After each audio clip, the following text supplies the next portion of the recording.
Assalamualaikum warahmatullahi wabarakatuh. Wahai saudaraku yang dimuliakan oleh Allah dimanapun antum berada, cerita ana kali ini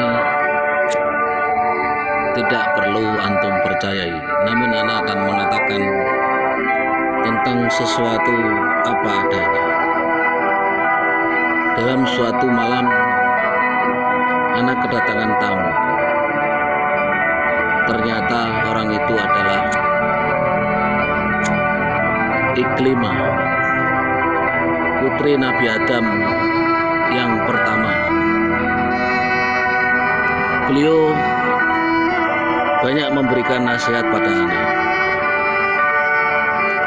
Pada intinya bahwa cerita beliau, segala sesuatu yang terjadi di dunia ini sebenarnya bermula dari sebuah kata yang dinamakan nafsu. Lalu pada suatu peristiwa, ana seperti melihat sebuah bangunan masjid, namun di atas awan, dan bangunan itu dilingkari oleh naga yang sangat besar berwarna hijau. Dan ada sebuah suara, beliau mengatakan bahwa naga itu gambaran sebuah nafsu juga. Dan bangunan masjid itu ternyata adalah Baitul Ma'mur. Wahai saudaraku,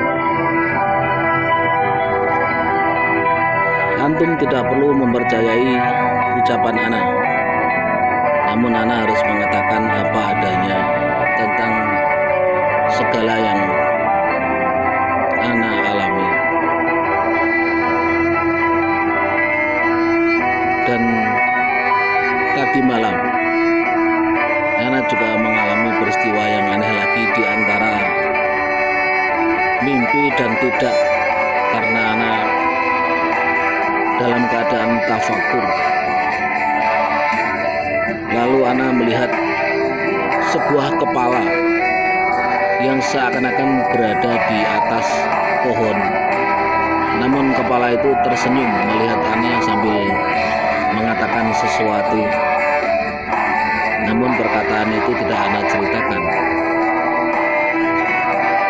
Lalu ana seakan melihat diri ana pribadi berjalan di suatu tempat. Ana berjumpa dengan seseorang.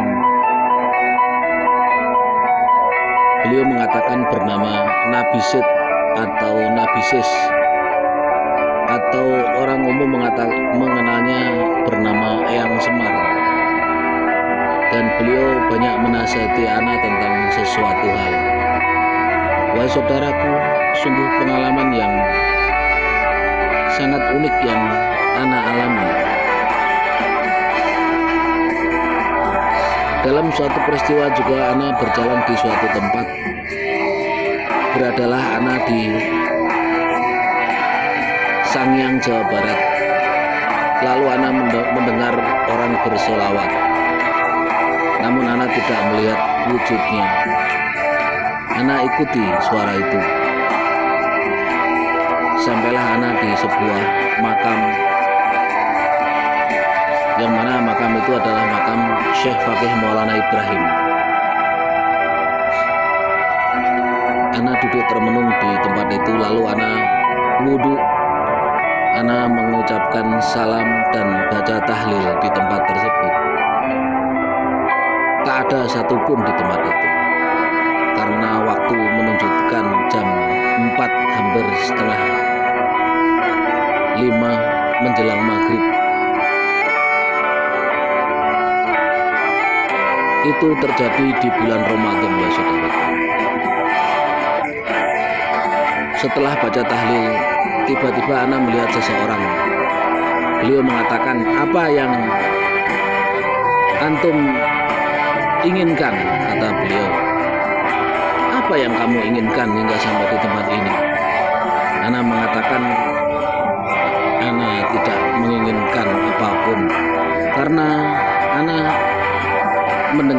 orang bersolawat, maka sampailah ana di tempat itu. Ana sampaikan begitu pada beliau. Lalu beliau memegang kepala ana lalu mengusap rambut ana. Seakan ana merasakan kedinginan yang luar biasa. Seperti ana berada di tempat gurun salju yang sangat dingin. Ana gemetar. Gemetarlah seluruh tubuh ana.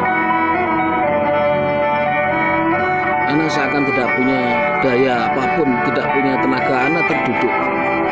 Lalu ana bersujud di tanah. Ana seakan melihat betapa perjalanan dari kecil hingga dewasa, dosa-dosa masa lalu ana seakan-akan teringat dan terlihat semuanya.